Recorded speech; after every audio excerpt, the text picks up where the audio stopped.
I'm ready to slash and burn. No border. I am going to be uncomfortable and all over you from start to finish.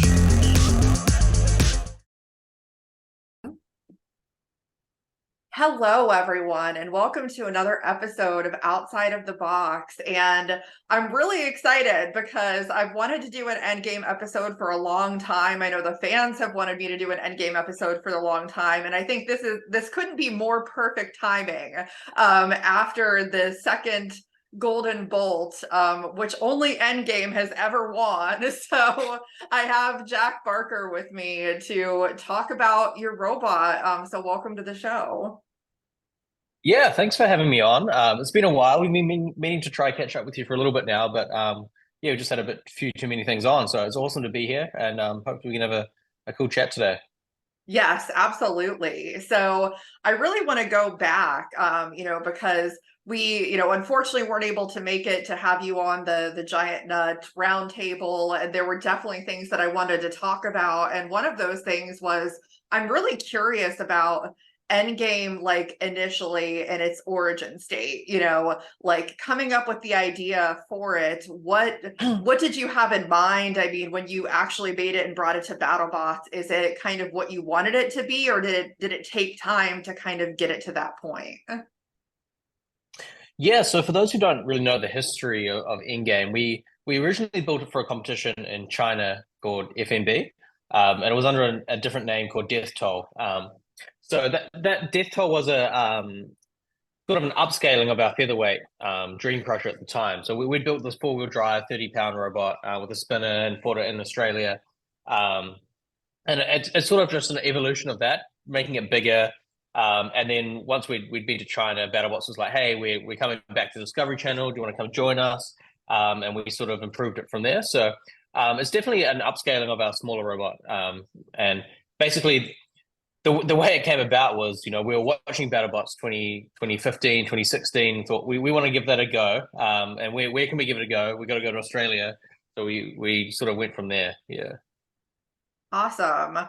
I mean, you finally did obviously bring it to BattleBots in 2018, and I really find it, so interesting because the 2018 and 2019 seasons, I mean, they certainly weren't bad seasons for you, but in comparison to the two seasons following that, it looks like a drastic difference when you look at the record. But I'm just curious, in those first two seasons, how much were you able to learn? Because I mean, you got to fight Bite Force, and it had that first bout with Minotaur, which was great. So obviously not as great for you guys, but like what did you learn from those two seasons to be able to get Endgame to the point that it was after that? Yeah, so the way we started with EndGame was we made a conscious decision that we were going to do things how we think the sport is going to evolve, not how the sport is currently. So that's why, our first two seasons, we had a lot of drive issues, we had a lot of spin up issues, things like that, because we were trialing brushless motors, brushless motor controllers, which, is pretty common right now. But we were, there was only one or two robots in the field that were doing that at the time. So those first couple of years were very much sort of learning and trying to make this new technology work. So we were sort of willing to take that hit and try. We were basically investing in the future. So we were hoping that it would come together like it did, and we'd have at least a couple of dominant seasons, which we've had so far. So yeah, it was awesome to come and play top people like Bite Force and Minotaur. And I think that the team, after we played Minotaur, we went, okay, we've got a long way to go. Like that wasn't even close. So it's matches like that really kind of ground you and really I don't know, it makes you realize how much more you can do. Yeah, absolutely. Now going into that 2020 season, winning everything, I'm curious because it was such a dominant season overall, and I'm trying to remember that fight myself, but you had one loss and it was to Bloodsport. What was it about that fight? Because I mean, when you look at the rest of the season, you KO'd Tombstone in 39 seconds. You KO'd Hypershock in 53 seconds. So I'm just, it's been a long time, but I mean, to your recollection, what was it about that fight that it just didn't go your way? Yeah, so at that time we still hadn't dialed everything in. It was the start of a good season, but we were still working out the kinks. So we had settings in our motor drivers that we know for for example, like braking on your motor drivers. When you let go of the sticks, what do you want it to do? We had it so the robot, it would stop the robot, and we think that might have been why that we had a fire, for example. So we dialed that back and tried tune it, and it was really only after that fight that we got things really dialed in. So lots of things you can't really test, and then obviously we had new wheels on, and they tore apart, and we switched back to the old ones at that stage. So just all the little changes that you can't really test until you get to BattleBots often go wrong. So I think it was early in the season, and as long as you make the tournament, we hadn't at that stage, but we still had the attitude like as long as we somehow make the tournament, it doesn't matter what happens up until then. So we just want to try things and make sure we're in the best position possible once it comes to when it really counts. Yeah. Yeah, absolutely. I mean, that had to feel amazing, like 3 years in. There's so many people that have done this for twice as long and haven't even gotten close to the giant nut, but to be able to do that so quickly and have just like that amazing season that you did. I mean, looking back in hindsight, what's your reflection on that? Because I think that's a huge thing. Like it's a huge accomplishment in the sport. Yeah, no, we were very happy to sort of get there so quickly. And if we hadn't won it that year, we'd still be trying. So, um, we're still trying for that second one. But I think it's mostly we have a really really good team. Like most of the time you just see Nick and I, but behind the scenes, Shane, the guy with the big hair, he's got a lot to do with the reliability of EndGame. Over the seasons, internally and things like that. And obviously Nick is super smart when it comes to the actual mechanical engineering of the robot. So the team worked really hard for 2 years to get to that stage. So I think even though sometimes I'm here interviewing or Nick's interviewing, it is a team effort, and yeah, the whole team really brings their strengths, and we look at each fight, each loss, we go through it literally frame by frame in the high definition BattleBots you get, and see what happened. So yeah, yeah, sort of just a development. Yeah, absolutely. The interesting thing for me about 2021, which was World Championship 6, is that Mhm. I really thought like if anyone was going to, repeat and get it that year, I was like, Endgame's going to do it. And I think in hindsight, looking at it, I was like, well, the only robot based on history that could potentially stop them is Minotaur.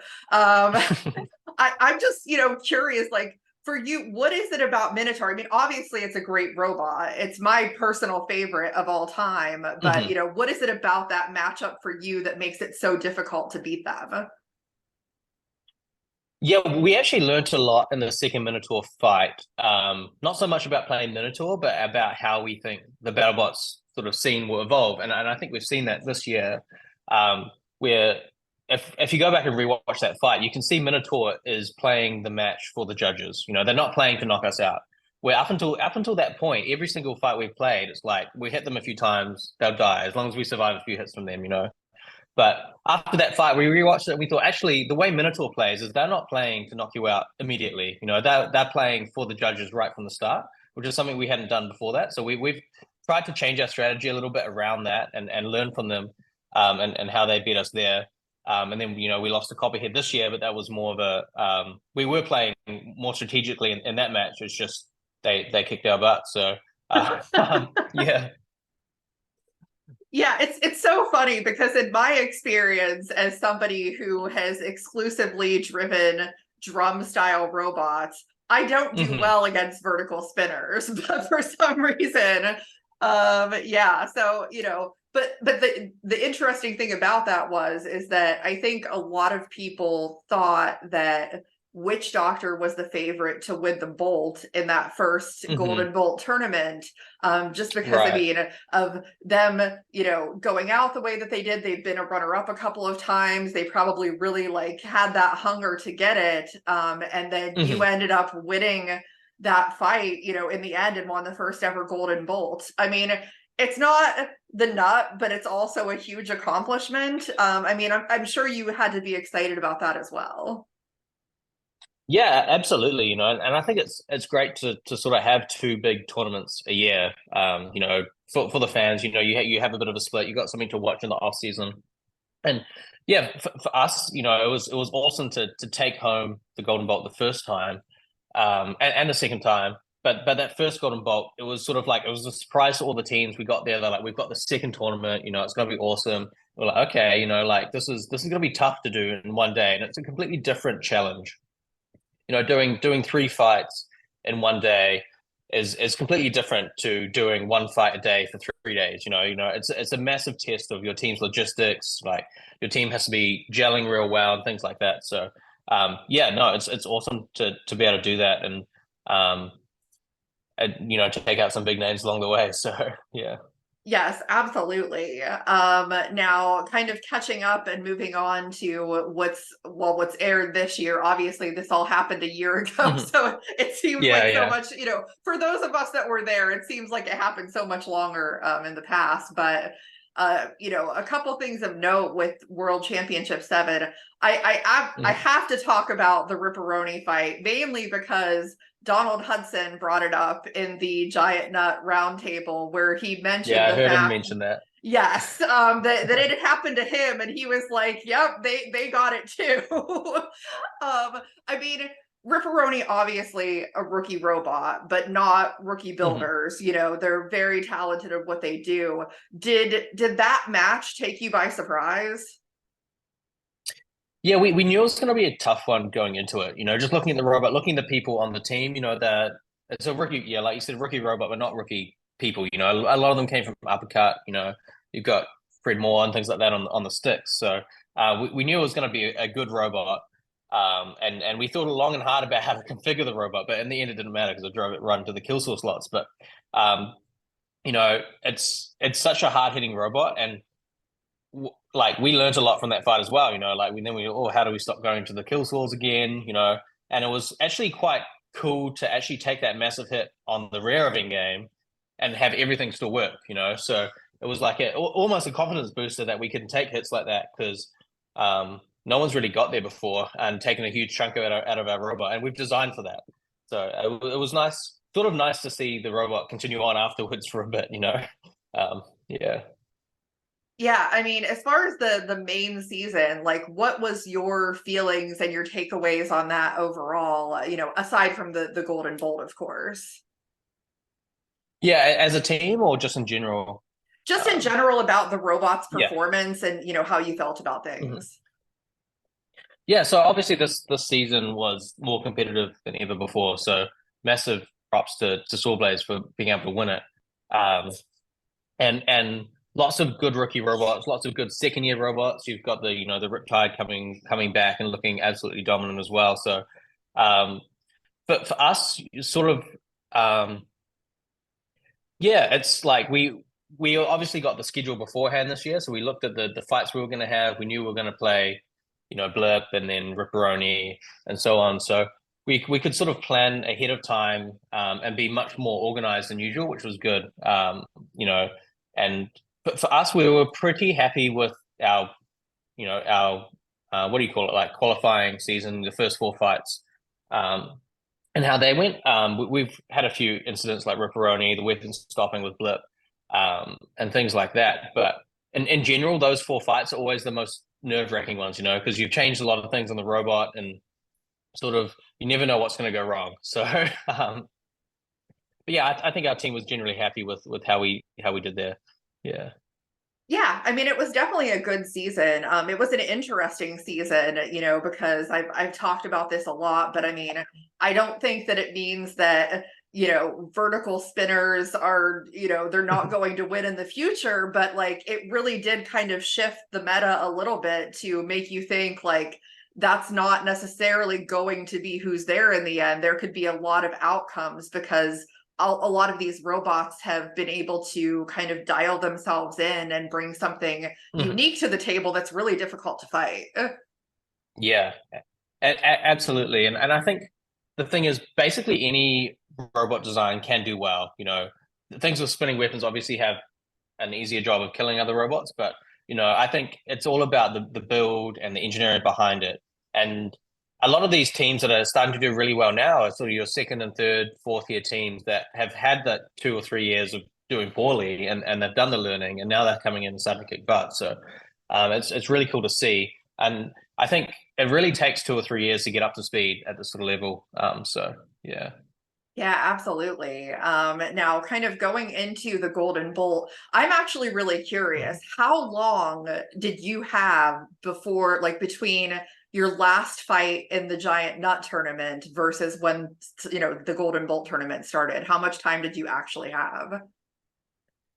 I can't remember exactly, but it was quite a while. It would have been 3 or 4 days. Okay. So yeah, we took like a day off just to like reset, and then we come back and get ready. So yeah. Okay. I wondered that because it's like you never really know. I mean, I was there, but it's just like Mhm. you're not always aware of that. Yeah, I mean, Yeah. I think everybody in that tournament probably had varying degrees of time between their last fight. Oh Uh yeah. Like Sawblaze would have played the final on, the evening and then gone straight into the quarterfinal, the Golden Bolt the day after. So yeah. Yeah.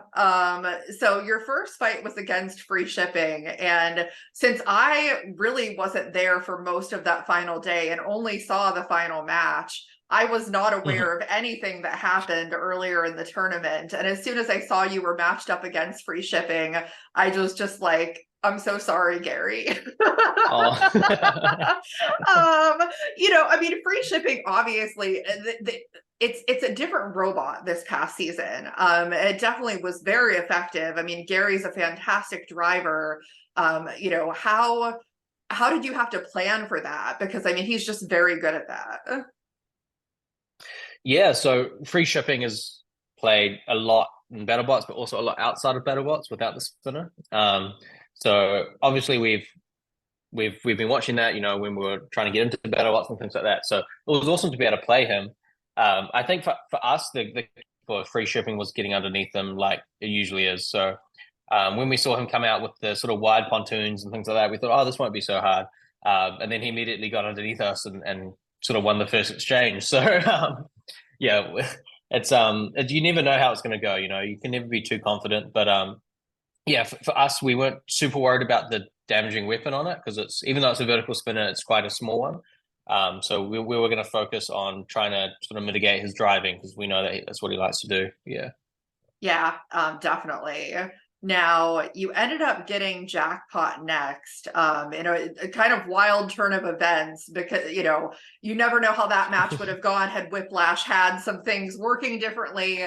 But I mean, obviously, Jackpot is an incredible robot and with one of the most effective mini bots I think I've ever seen.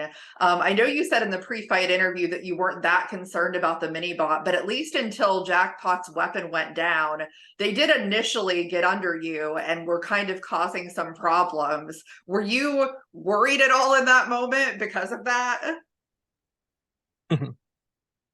Yeah, we sort of made a conscious decision. I can't remember if I said it on the episode, but we made a conscious decision to ignore the mini bot at the start of the match. So we were like, we're just going to play it like it's not there. And hopefully it doesn't catch us. And if it's in front of us, we'll punt it out of the way, and just go for the big robot. And they did get underneath us for a little bit. But sort of the key strategy for EndGame is keep pointing at the opposition. And I think we managed to keep doing that. And so I don't think it affected things too much. But yeah, Jackpot did lose his weapon early on, so I don't think they were able to capitalize on anything that the mini bot could have done. But it's definitely a scary mini bot. So we need to look at that and think about how to counter that in the future, especially with Jackpot is probably going to come back massively better this next year because they've had so much practice at Proving Grounds now. So definitely keeping an eye on them. Yeah, absolutely. And you did end up kind of obliterating that mini bot later on. Yeah, well, like I said, it got in front of us. So yeah, that's what you got to do.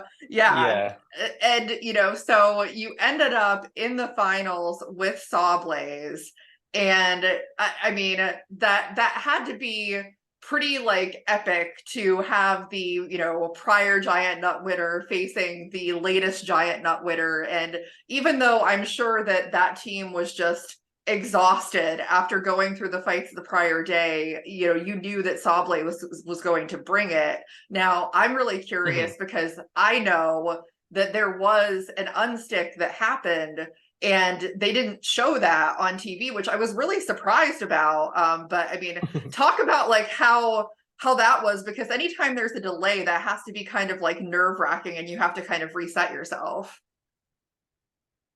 Yeah, it was quite a delay too. I think it was about 20 or 30 minutes. They were trying to get the robots apart. I guess. Yeah, so that obviously the first part of the match we were losing. You know, Sawblaze got under us. I think because we got stuck together, it looked like they were winning maybe more than they were because we couldn't escape and Sawblaze couldn't let go. So it just sort of looked like they were driving us around after one exchange. But yeah, then we had to stop the match and work out how to get the robots apart from each other to continue. But the 20-minute delay is very nerve-wracking. You know, you're standing there, all the lights are still on, the crowd's still there. You know, there's people standing over your active robot, like trying to pull them apart. You know, don't want to trip over the trigger and make the weapon go when someone's in there and things like that. You know, so yeah, and just sort of knowing that you're sort of on the back foot starting out the next section is also concerning. So yeah. Yeah.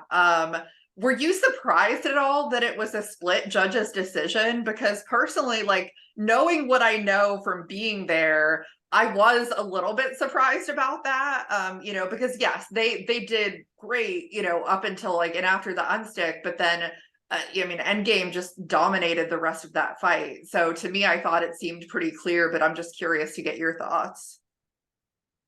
Yeah, when you're waiting for the judges' decision, you never really know. Like we turned to our team and we were like, we think we got this, you know, like, but sometimes the judges do something completely different to what you've seen, and especially you bring a bit of bias in when you're on a team and things like that. So you don't want to be too sort of celebrate too early, but to us it felt like we got it. So I was a little bit surprised to see one of the judges went the other way, but you know I completely understand that, especially Sawblaze had the first 45 seconds, and then you had 20 minutes of people thinking, "Oh, Sawblaze is winning," and then 2 minutes of people thinking, "Oh, EndGame's winning."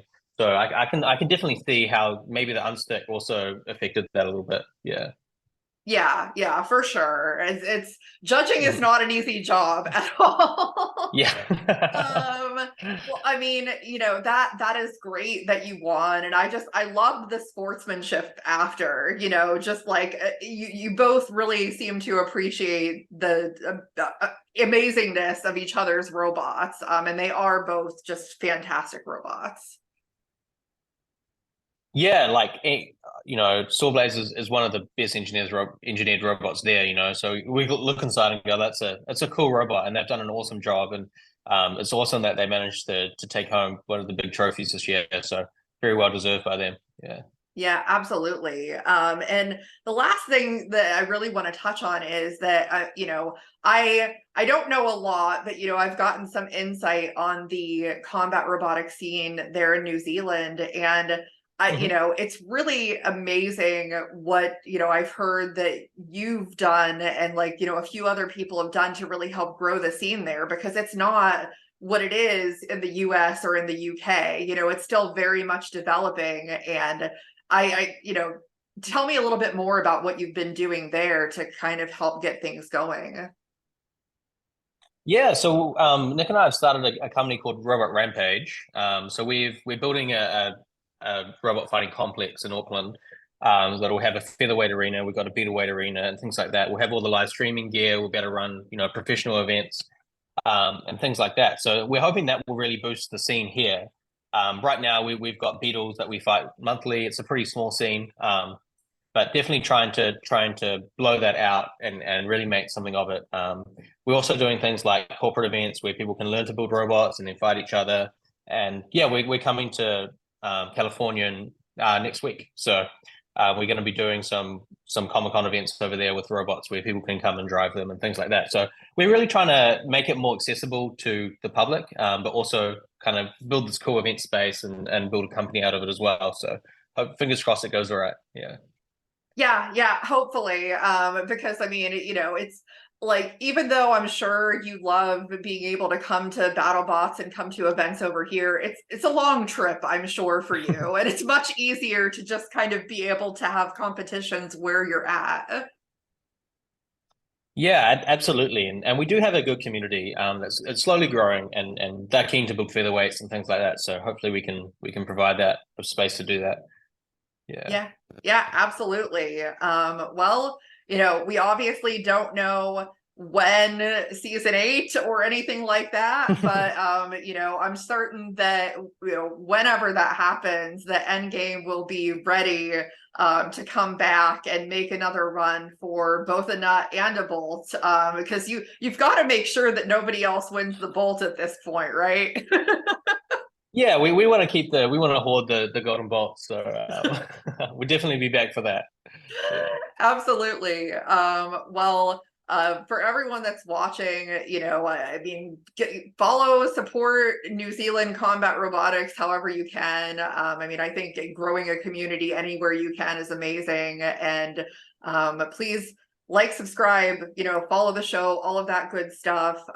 Keep supporting combat robotics everywhere, because it's so important. And we'll see everybody next time on the show. And thank you, Jack, for joining me. Yeah, thanks for having me. Yeah.